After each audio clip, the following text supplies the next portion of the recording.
नमस्कार, आदाब, सत श्री अकाल मेरे प्यारे साथियों। पिछले वीडियो में हमने जाना कि ग्रामर किसे कहते हैं, ग्रामर का डिफिनेशन हमने जाना हिंदी और इंग्लिश में। एक चीज़ और आपके साथ मैंने पिछले वीडियो के लास्ट में उसे बोला था और अभी मैं शुरुआत में ही बोल दे रहा हूँ इस चीज़ को कि जैसे हम जो भी इंग्लिश में जैसे लिखते हैं और हिंदी में हम बोलते हैं तो वो हिंदी वाला हम लिखते नहीं हैं। तो अगर आपको समझ में नहीं आए तो आप हिंदी में अपने शब्दों हिंदी में आप लिख सकते हैं, उसे नोट कर सकते हैं मेरी आवाज़ से। तो आज के इस वीडियो में हम पढ़ने वाले हैं ऑर्थोग्राफी। जैसे पिछले वीडियो में हमने बताया था कि नेक्स्ट लेक्चर जो आएगा ऑर्थोग्राफी यानी डिटेल्स में उसको हम बताएंगे ऑर्थोग्राफी में क्या क्या है। तो ऑर्थोग्राफी में हम शुरुआत करने वाले हैं। पहला पॉइंट जो है उसमें दो चार है तो कई पॉइंट, लेकिन हम बारी बारी से इसको भी एक दो तीन पार्ट में करके पढ़ेंगे ताकि हम आसानी से इसे समझ पाएँ। देखते हैं जितना भी बन जाए, और मैं प्रयास करता हूं कि शॉर्ट में ही वीडियो बने ताकि आपको थोड़ा इंटरेस्टिंग लगे पढ़ने में भी, क्योंकि लेंदी हो जाता है तो लोग बोरिंग होने लगता है। इस वजह से हम इसे शॉर्ट में ही 10 मिनट के अंदर 10-15 मिनट के अंदर ही मैं रखने का प्रयास करूंगा प्रत्येक वीडियो को। तो चलिए आज का इस वीडियो शुरू करते हैं। ऑर्थोग्राफी में जो पहला पॉइंट आता है लेटर्स, सबसे जीरो लेवल का है। आप ग्रामर अगर पढ़ते हैं तो सबसे पहले हमें उनका उस भाषा का लेटर्स जानना बहुत ज़रूरी है।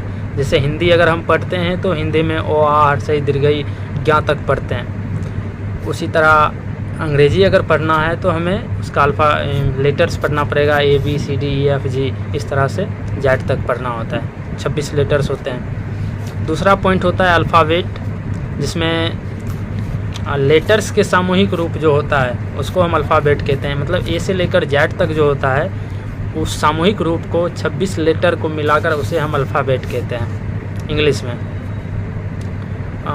दोनों को। और उसके बाद आता है फॉर्म्स ऑफ लेटर्स, वर्णों का स्वरूप क्या होता है। तो वर्णों के स्वरूप, उसके बाद स्मॉल लेटर, कैपिटल लेटर्स, इस तरह चलेंगे। तो हम पहले लेटर का डिफिनेशन देख लेते हैं। A letter is a mark और sign use to express a speech sound. और ये तो इंग्लिश हो गया। हिंदी में आप कुछ इस तरह से इसे बोल सकते हैं, आप बचपन में पढ़े भी होंगे। वर्ण उस मूलध्वनि को कहते हैं जिसके खंड या टुकड़ा नहीं किए जा सके। वर्ण चूँकि सबसे छोटा ही चीज़ होता है, लेटर सबसे छोटा ही एक तरह से कह सकते हो इकाई होती है, सबसे छोटी इकाई। तो उसे आप कैसे टुकड़ा करोगे। तो इसीलिए हम लेटर्स को खंड नहीं कर सकते। जैसे ए को आधा ए पढ़ सकते हैं, नहीं हो सकता है। तो इसीलिए हम लेटर को खंड या टुकड़ा नहीं कर सकते हैं। उसके बाद दूसरा पॉइंट हम बताए थे अल्फ़ाबेट के बारे में, जिसका हिंदी मीनिंग होता है वर्णमाला। उसका हम डिफिनेशन देखते हैं। Letters of language arranged in order are called alphabet. वर्णों का सामूहिक रूप को अल्फ़ाबेट कहते हैं, वर्णमाला कहते हैं।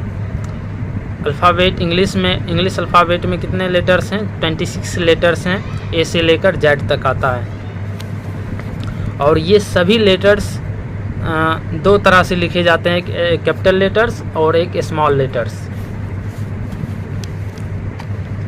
पढ़ना तो उच्चारण तो सेम ही होता है, ए बी सी डी करके, बस लिखावट में थोड़ा एक स्मॉल होता है, एक छोटा होता है। एक छोटा होता है और एक बड़ा होता है। तीसरा पॉइंट हमने बताया था कि फॉर्म्स ऑफ लेटर्स, वर्णों के स्वरूप। तो स्वरूप कैसा होना चाहिए, कुछ इमेजिंग करो। जैसे आप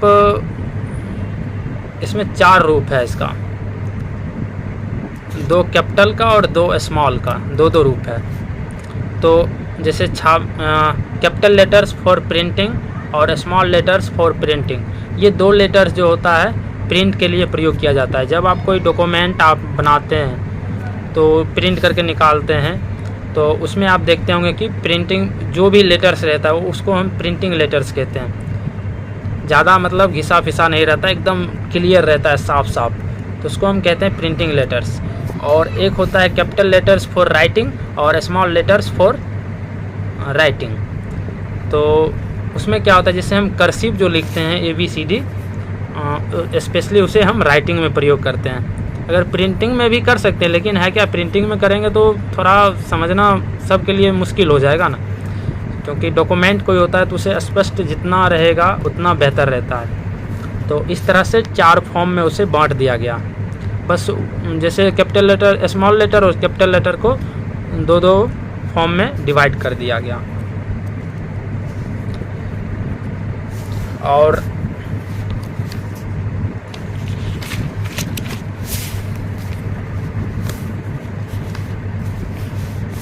उसके बाद देखते हैं कुछ, जैसे कौन सा लेटर्स कितने लाइन में होते हैं उसको भी हम थोड़ा देख लेते हैं। इसमें कैपिटल लेटर्स जो होता है,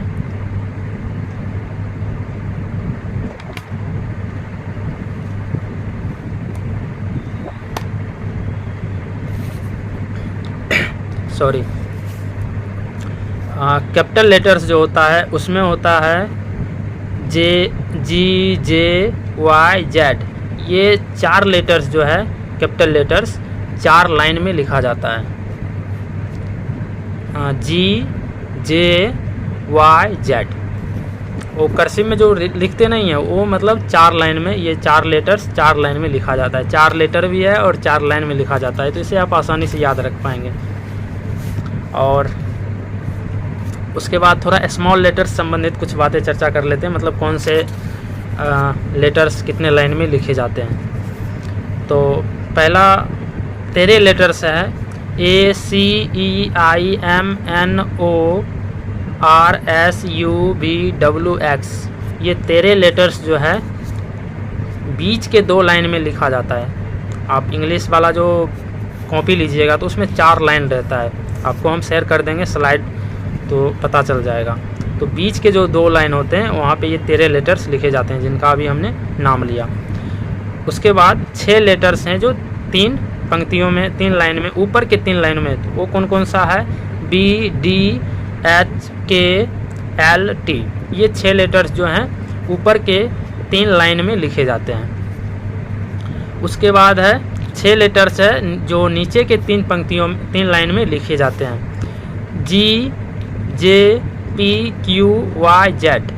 ये 6 लेटर्स जो है नीचे के 3 लाइन से नीचे के 3 लाइन में लिखे जाते हैं। उसके बाद एक F है जो 4 लाइन में लिखे जाते हैं।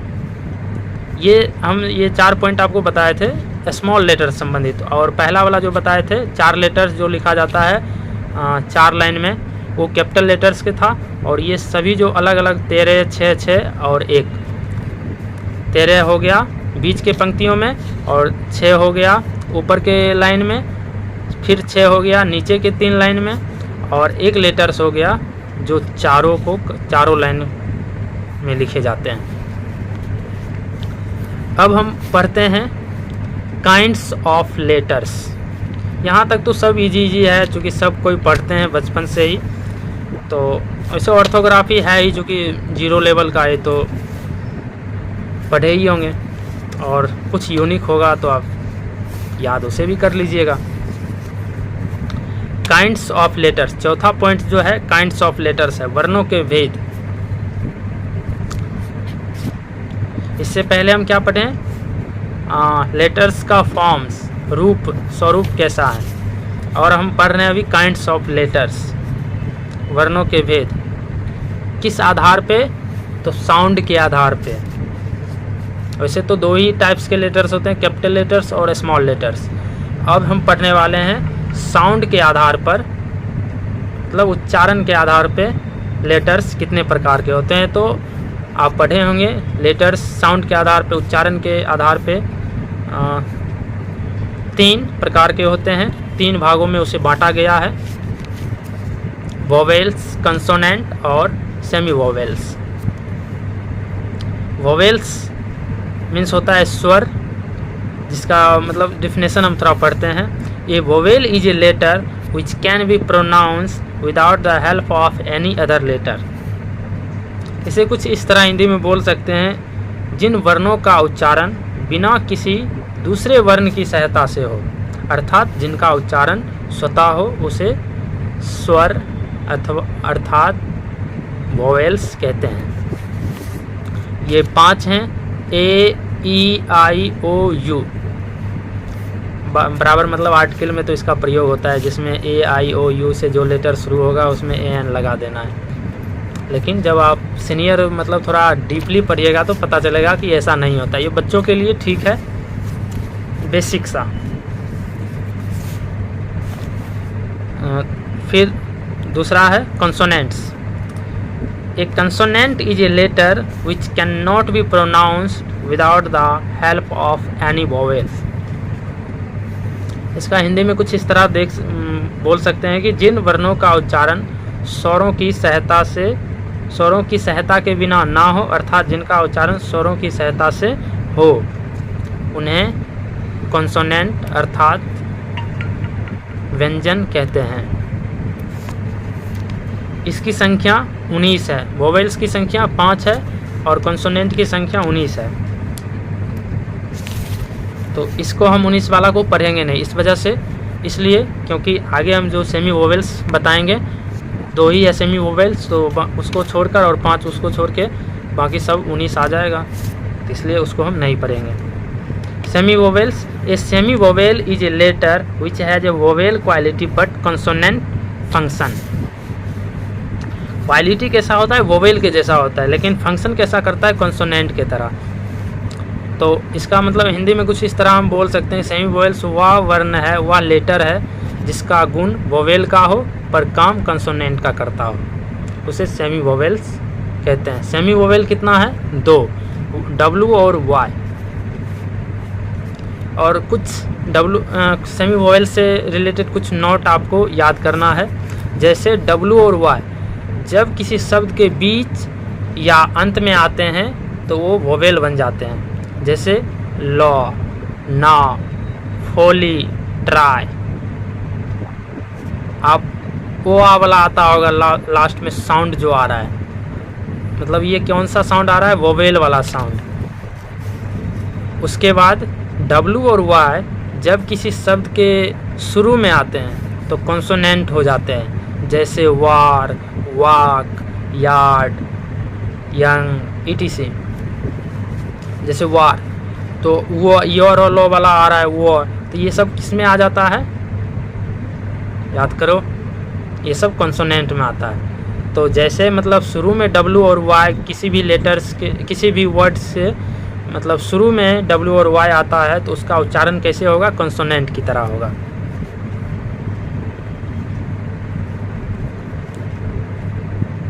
और एक चीज़ और, किसी भी सिर्फ व्यंजन को मिलाकर ही शब्दों का निर्माण नहीं किया जा सकता। जितना भी व्यंजन है उसमें ऑटोमेटिक वोवेल्स रहता है। जैसे कॉन्सोनेंट का परिभाषा से ही पता चला कि जिसका उच्चारण जो है कॉन्सोनेंट वोवेल्स की सहायता से होता है। तो स्वाभाविक है कि कोई भी कॉन्सोनेंट होगा उसमें वोवेल्स तो होगा ही होगा, लेकिन वोवेल्स में कॉन्सोनेंट नहीं होगा। वो स्वतः मतलब उसका उच्चारण स्वतः मतलब पावरफुल है, तो ज़रूरत नहीं है उसका किसी का, लेकिन कंसोनेंट को वोवेल्स का ज़रूरत पड़ेगा ही पड़ेगा। जैसे स्वर हिंदी में हम देख लेते हैं, वोवेल्स जो होता है ओ, आ, हर्षई, दीर्घई, हर्षौ, दुर्गौ, ए, ऐ, ओ, औ, अंगा। और इसे हम इंग्लिश में कुछ इस तरह, ए से ओ होता है, डबल ए से आ होता है, आई से हर्षई होता है, डबल ई से दीर्घई होता है, यू से हर्षऊ होता है, डबल ओ से दुर्गऊ होता है, ई से ए होता है, ए आई से ऐ होता है, ओ से ओ होता है, ए यू से औ होता है, ए एन से अंग होता है, ए एच से आ होता है। इसी तरह तो जैसे हम बताए थे कि कॉन्सोनेंट का प्रयोग जब भी होगा तो स्वर के साथ होगा। तो जैसे को हम लिखते हैं, तो जैसे बचपन में हम क्या करते थे, सिर्फ के लिख देते थे, लेकिन ये सही नहीं है। को में के ए होगा, को। जैसे को लास्ट में क्या आ रहा है? ओ आ रहा है को के साथ ही, तो इसलिए के ए होगा, तब वो पूर्ण को बनेगा। सिर्फ को देने से, के देने से सिर्फ ओ आधा ही को बन पाएगा। जब हम उसमें ए जोड़ेंगे तो वो पूर्ण को हो जाएगा। और एक चीज़ और, हिंदी में हम आधा वर्ड लिख सकते हैं लेकिन इंग्लिश में नहीं लिख पाएंगे, इस चीज़ को आप लोग ध्यान रखिएगा।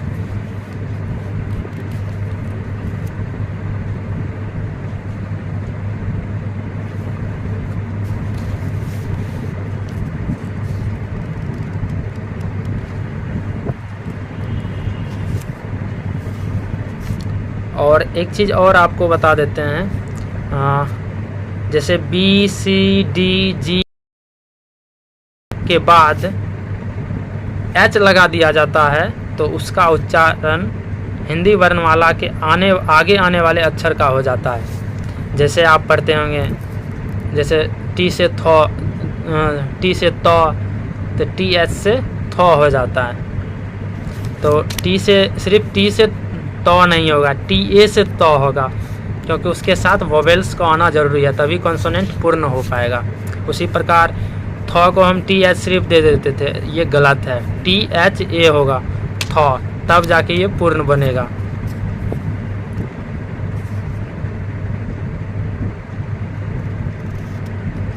और कुछ और आपके साथ शेयर कर देता हूँ। जैसे आ का जो मात्रा होता है, ओ का मात्रा होता है, उसमें ए होता है, तो आ जो होता है उसमें 2 ओ आता है, इसलिए डबल ए हम लिखते हैं। उसी प्रकार हर्षई का जो प्रयोग होता है आई से करते हैं, और दीर्घिकार में जो होता है उसको डबल ई से प्रयोग करते हैं, और यू जो होता है उसको यू से सिर्फ सिंपल करते हैं। तो इसी तरह है औ को हम, एक चीज़ ओ से तो ओ होता है, लेकिन औ को कई तरह से भी लिख सकते हैं, ए यू से भी लिख सकते हैं, ए भी से भी लिख सकते हैं, ए डब्लू से भी लिख सकते हैं। औ को ए आई ओ औ जो होता है ना, इसको 3 तरह से हम लिख सकते हैं। बाकी सब तो एन से आ होता है, एस से आ होता है, तो शुरू में ही बताए। तो आज की बहुत ही लंबा वीडियो हो गया, तो आज के इस वीडियो को हम यहीं पर स्टॉप करते हैं। आशा करता हूँ आपको काफ़ी कुछ सीखने को मिला होगा। फिर मिलेंगे एक नए वीडियो में, और इसी को हम ऑर्थोग्राफी को ही आगे हम बढ़ाएंगे, फिर इटिमोलॉजी पर जाएंगे। काफ़ी कुछ सीखने को मिलेगा आपको इसमें निश्चित रूप से, क्योंकि हम पूरा बेसिक से स्टार्ट किए हैं। तो आज की इस वीडियो को हम यहीं पर स्टॉप करते हैं। आशा करता हूँ आपको काफ़ी कुछ सीखने को मिला होगा। बहुत बहुत धन्यवाद। जय हिंद, जय भारत।